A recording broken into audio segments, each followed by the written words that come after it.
"What the hell are you doing to my daughter?" Marcus's voice thundered across the kitchen, but by the time he realized what Stella was really doing, it was too late. His little girl was already gone, into a world he'd never bothered to enter. The morning sun spilled lazily across the polished marble floors of Bidwell Mansion, illuminating silence. Thick, expensive silence. From the outside, the Anderson estate looked like perfection. Tall, white columns, hand-carved archways, the kind of place you'd expect to see in magazines. But inside, it was quieter than a graveyard. Marcus Anderson, billionaire, tech investor, and single father, adjusted the sleeves of his Armani shirt as he stared blankly out the window. Beyond the glass, gardeners trimmed roses with mechanical precision. Every corner of his world was manicured, controlled, just the way he liked it. Except for one thing. Isabel, his daughter, 8 years old. Blonde curls, bright as the sun, and blind. She hadn't always been. But since the crash that stole his wife's life, and Isabel's sight, Marcus had barely been able to look at her without flinching, as if her blank eyes mirrored every failure he'd buried. So he kept her close, but distant. Tutors came, nannies left, and now, a new maid, Stella Clark. He hadn't hired her himself. The agency sent her, said she was warm, motherly, empathetic. Marcus didn't care. As long as she kept the place clean and stayed out of the way, she could stay. Downstairs, Stella wiped down the kitchen counter as she hummed to herself. Her dark curls were tied back, her hands calloused from years of unseen labor. She moved through the mansion like someone who didn't belong, but wasn't afraid of it either. From the hallway, she heard soft footsteps. "Stella?" a tiny voice called. Stella turned. Isabel stood barefoot in her nightgown, holding the handrail she couldn't see. "I smelled pancakes." Stella smiled gently. "You've got a nose like a bloodhound, you know that?" Isabel giggled and stepped closer. "Are they ready?" "Almost," Stella said, her tone rich with warmth. "But first, how about we play a game?" "A game?" "Mm-hmm," Stella said, pulling a shiny metal bucket from under the sink. "We're going to listen." Isabel tilted her head. "To what?" "Your imagination." She gently placed the bucket over Isabel's head. "Tell me what you hear." At that moment, Marcus walked in. He froze. There was his blind daughter, her head trapped inside a metal bucket, and the maid holding it. His pulse spiked. His vision narrowed. "What the hell are you doing to my daughter?" His voice cracked like a whip through the air. Isabel flinched, and Stella turned, calm, composed, unshaken. The room went still. Marcus's chest heaved. His eyes were locked on the silver bucket, gleaming under the morning light like some twisted helmet. Isabel's tiny hands reached up to touch the cold surface, but she wasn't crying. She was laughing. That's what made Marcus pause. Laughing, he blinked. Stella slowly removed the bucket, her eyes soft, her movements careful. She crouched down beside Isabel, brushing a strand of hair behind the girl's ear. "What did you hear, baby?" she whispered. Isabel's face lit up. It sounded like space, like a cave made of clouds. Everything echoed. Marcus stood in the doorway, stunned. His daughter was glowing. There was a brightness in her that he hadn't seen since before the crash, before the funeral, before he became the ghost of a father who showed up to everything but never really arrived. I don't understand," he said, stepping in. Stella stood slowly. She didn't look away. "She's exploring sound." Marcus frowned. "With a bucket?" "She hears differently now, and she's curious. She asked me what an echo feels like. So I gave her one." He looked down at Isabel, who was now twirling in place, arms out like a tiny ballerina. She was humming again. That same tune, the same one Stella had been humming in the kitchen yesterday. Marcus's throat tightened. "Why didn't you just explain it?" Stella's voice was calm, but there was iron beneath it. "She doesn't need explanations. She needs experiences." He opened his mouth to argue, but nothing came out. because somewhere deep inside, he knew she was right. He had been explaining things his whole life, managing problems, solving grief like an equation. But Isabel didn't want a manager. She wanted magic. Later that afternoon, Marcus sat alone in his office, staring at the security footage. He had pulled the camera feed from the kitchen, rewatched the scene, over and over, the bucket, the laughter, the calm. And for the first time in a long time, he didn't see chaos or danger. He saw joy, and he wasn't the one who caused it. Meanwhile, upstairs, Isabel sat on her bed, swinging her legs and running her fingers over a seashell Stella had given her earlier. "Stella," she asked. "Yes, sugar. Do you think Daddy hears things like we do?" There was a long pause. Then Stella said softly, "I think your daddy hears, but maybe he forgot how to listen. Sometimes the most powerful moments in life don't make sense until they're already over. And sometimes the people we fear the most are the ones who hear us best. If your heart just jumped like his did, if you've ever misjudged someone before hearing their side of the story, then maybe this moment isn't just his. If you believe stories like this matter, don't just watch. Subscribe. It helps us tell more of them. And maybe, just maybe, it helps someone feel seen." Marcus had been through hostile boardrooms, billion-dollar acquisitions, and lawsuits with sharks in suits. He'd faced down tycoons who smiled while burying knives in his back. But nothing rattled him like what he saw that morning. Still, he did what he always did with discomfort. He tried to explain it away. "It was just a bucket," he muttered under his breath, pacing his office. "A harmless game, nothing special." He tried to dive into emails, investment updates, real estate contracts, but his mind kept circling back to Isabel's face, that smile. Not the polite one she wore when he walked into the room.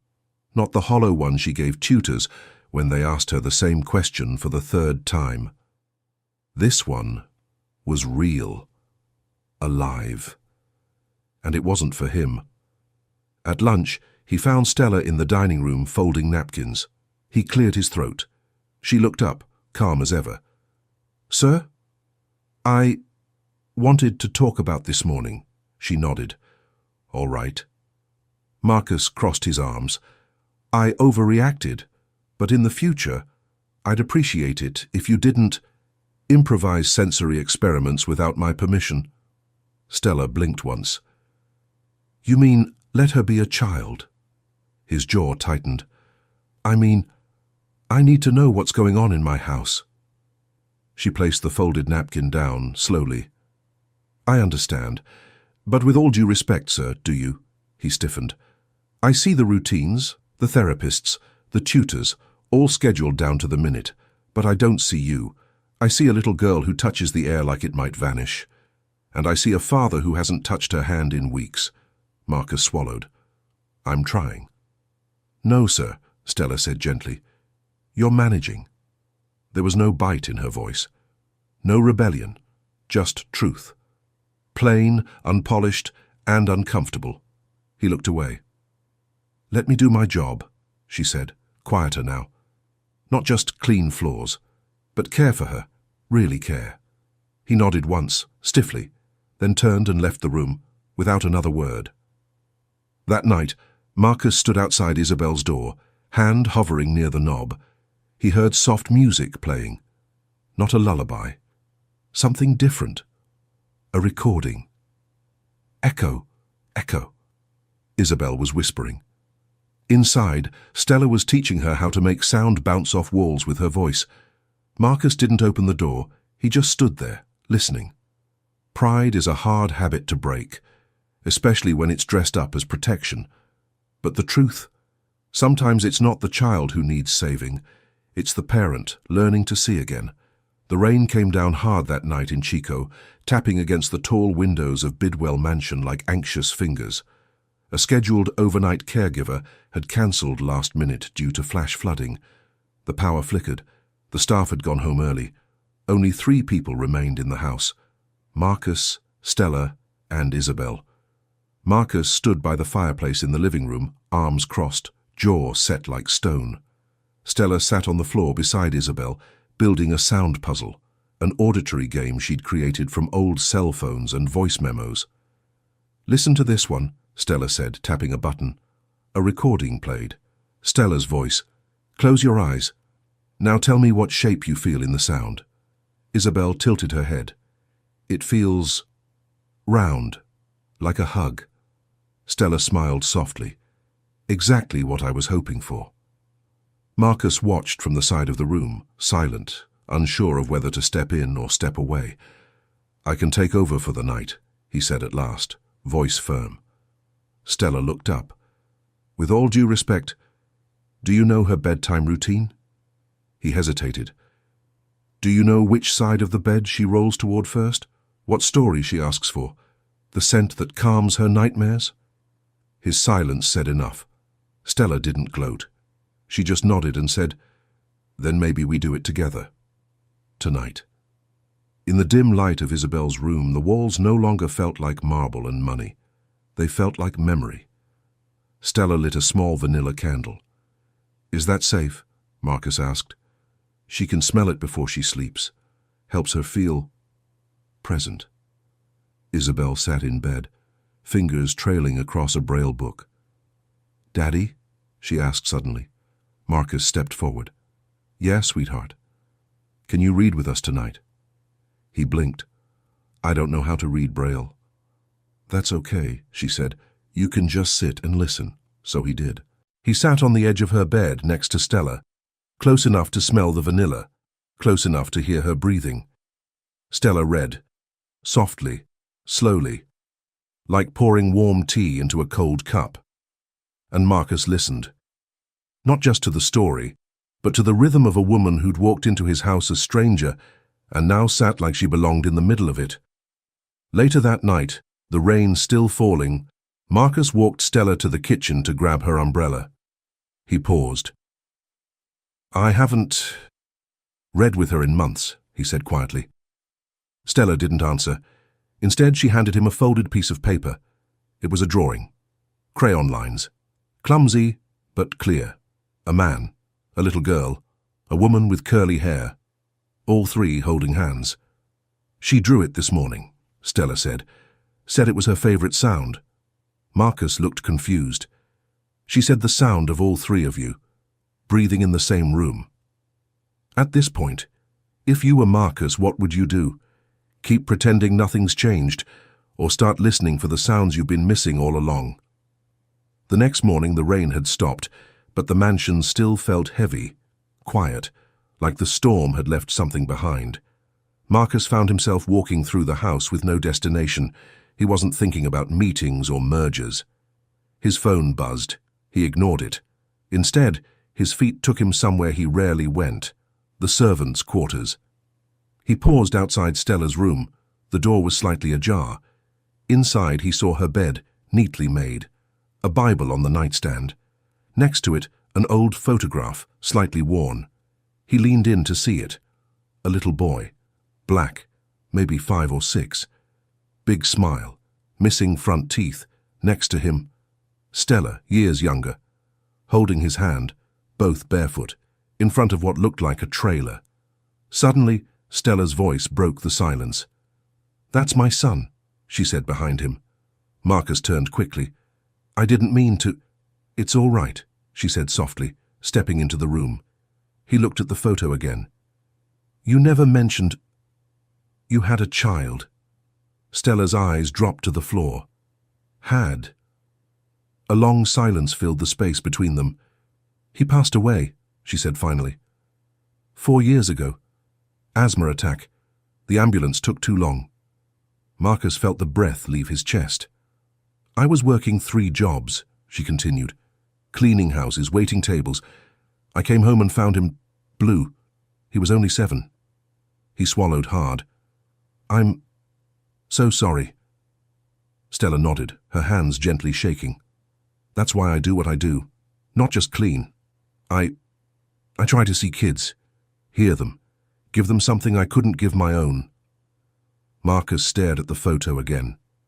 "You've been through more than most people could survive." Stella didn't flinch. "So has your daughter." He looked at her, and for the first time really looked. Not as the maid, not as the help. As a woman. As a mother. As someone whose strength came from heartbreak. "I've judged you," he admitted. "From the moment I saw you." She looked up at him. "Yes, you have." Another beat passed. Long, painful, honest. I didn't want to get it wrong," he said. "I thought protecting her meant controlling everything." "And sometimes," Stella replied, "protecting someone means letting go long enough to let someone else in."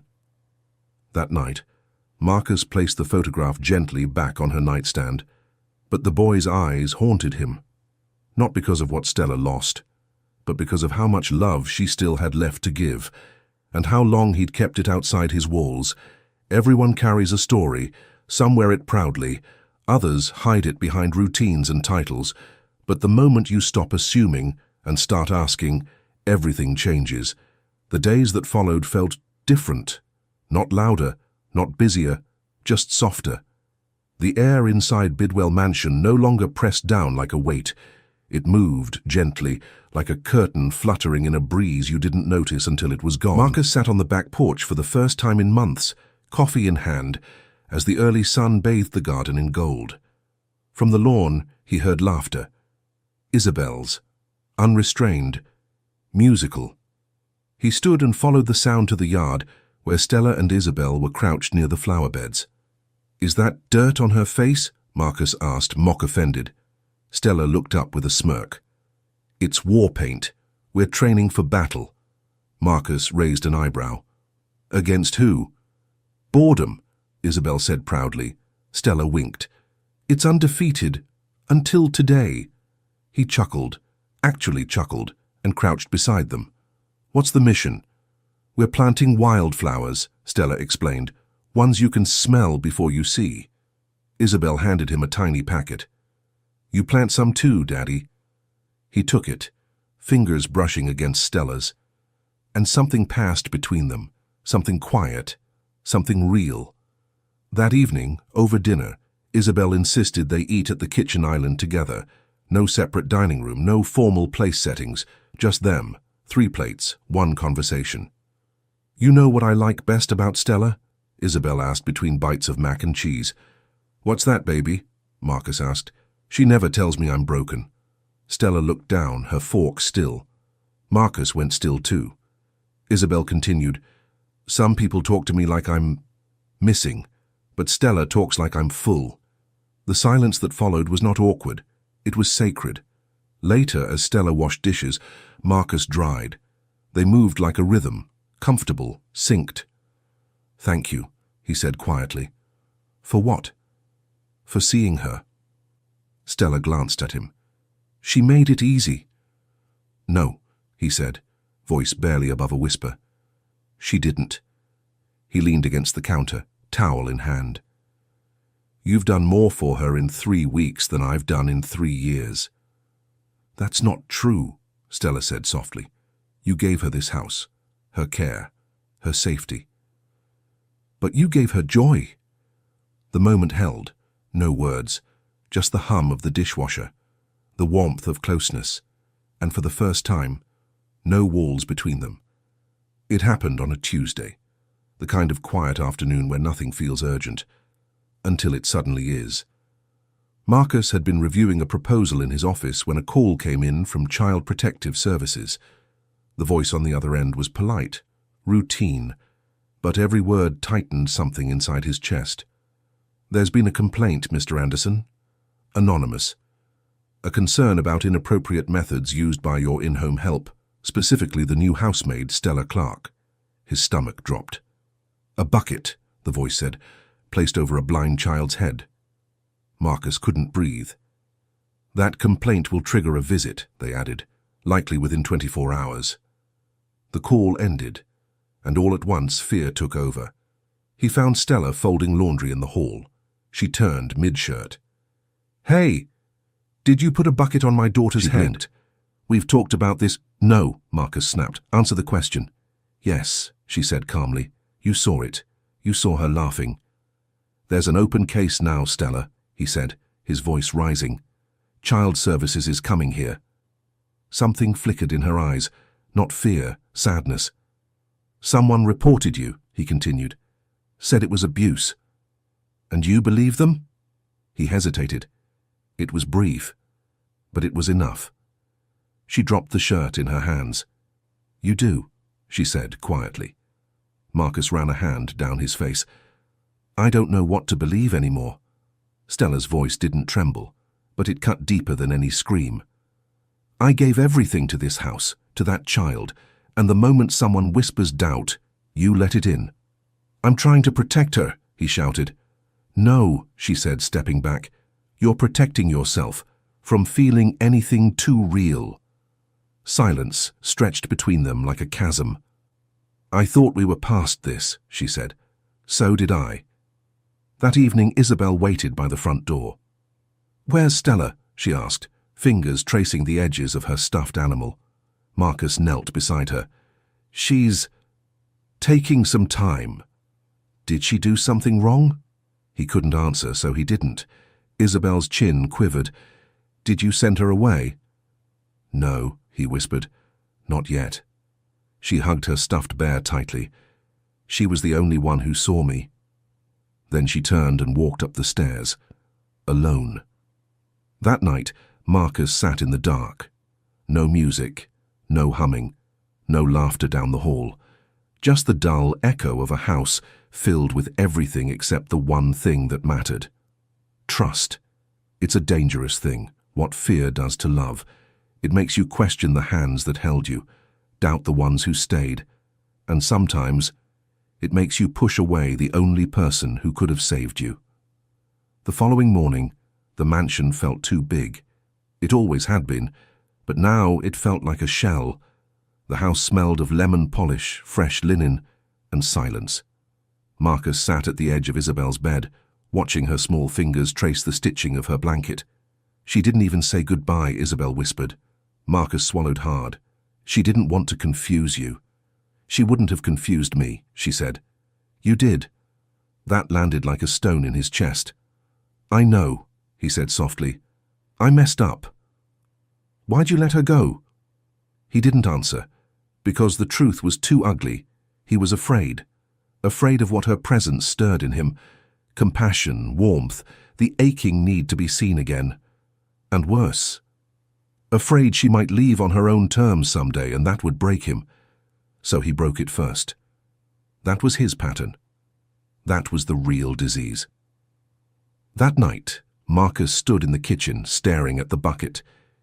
It had been tucked away under the sink. He pulled it out and held it in his hands, cold, hollow, echoing. He placed it over his head. The world muted. The lights dimmed behind metal walls. And for a fleeting second, he heard it. Not sound, not silence. Her voice soft and warm. She needs to experience, not just survive. And then, his daughter's laugh, the real one. And he remembered what Stella had created in that moment. Not chaos, not danger, joy, connection, wholeness. And he'd thrown it away. The next morning he drove. No assistant, no GPS. Just an address written in Braille. Isabel had typed it for him. An apartment on the edge of Chico. Run down. Quiet. He knocked once. No answer. Knocked again. The door opened an inch. Stella stood there. No apron, no warmth in her eyes, just guarded exhaustion. "I need to talk to you," Marcus said. "Why?" she replied. "So you can explain how you almost believed I hurt your child." "I didn't." "You hesitated," she snapped. That was enough. He stepped back, ashamed. "I know. I deserve that." Silence. "But I came here because I don't want to live another day where my daughter laughs, and I don't understand why. I don't want to live in a house that feels full of things but empty of people." He paused. "I don't want to be the man who sends away the only person who ever made her feel whole."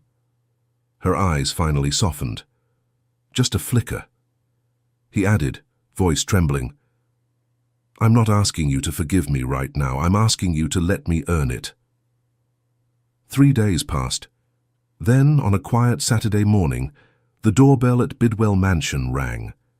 Isabel was the first to the door, her fingers running along the wall as she moved with surprising confidence. Marcus stood nearby, holding his breath. The door opened. "Stella?" Isabel said softly. There was a pause. Then, "Hi, baby." Isabel didn't wait. She threw her arms forward until they landed around Stella's waist. Marcus stepped forward, his heart hammering. "She missed you." Stella looked up. Her eyes met his, hesitant, but not closed. "I missed her too." He cleared his throat. "There's coffee and pancakes and maybe a new routine we're working on, if you'd like to help." For a moment, Stella didn't answer. Then she nodded. "Okay, but only if I get to put a bucket on your head this time." Marcus laughed, a real, unguarded laugh. "You can try." That afternoon the mansion wasn't quiet. It was alive. There was music coming from the kitchen. Not a playlist, a piano. Marcus had brought in an instructor just for Isabel and Stella. She sat beside Isabel on the bench, guiding her fingers across the keys with infinite patience. Marcus watched from the doorway. Not hidden, not distant, just present. For the first time in years. Later, the three of them walked the garden path. Wildflowers were blooming in crooked, joyful bursts, the ones Stella and Isabel had planted weeks ago. Marcus picked one and handed it to Stella. "Thank you," he said simply. "Why?" "For saving my daughter." Stella looked at him. "No, Marcus, I didn't save her." She turned and looked at Isabel, now twirling with her arms stretched to the wind. "She saved us." That evening, Stella found something new taped to the fridge. A drawing, in crayon again. This time the three of them were still holding hands, but now the sun was out. The sky was filled with sound waves, drawn like little lines around their heads. And in the corner, scribbled in a child's careful letters, "My favorite sound is love. Love doesn't always come with roses and perfect words. Sometimes it shows up in the form of a bucket, a mistake, or a second chance. And when it does, don't run. Stay. Fight for it. Heal with it. Because you never know what kind of sound joy makes, until you finally hear it echo back. If you've ever let fear push away something real, if you've ever wished for just one more chance, this story is yours too. Don't just feel this moment. Subscribe so you don't miss the ones that remind you who you are.